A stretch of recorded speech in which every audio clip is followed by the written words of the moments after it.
На выставе представлены образы, алтарный живопис, портреты светских и духовных особ у асяроддзі символичных предметов, які змяшчаюць широкую информацию.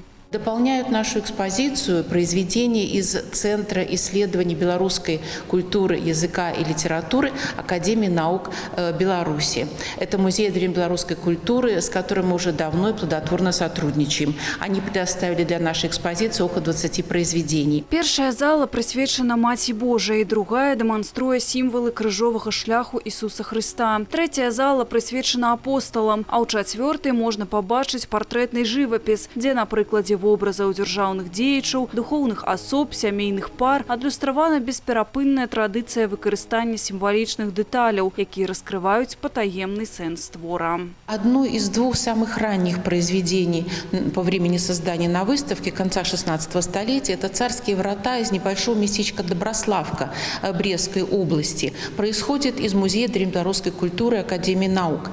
Представляет собой достаточно сложную композицию. «Царские врата» – это такая преграда, отделяющая основную часть церкви от священной, за которой исполняется уже само действо сакральное, священное. Наведаць выставу символы, атрибуты и аллегории у мастацтве Беларуси 17-19 стагоддзяў у Национальном мастацкім музеі можно до 13 кастрычніка.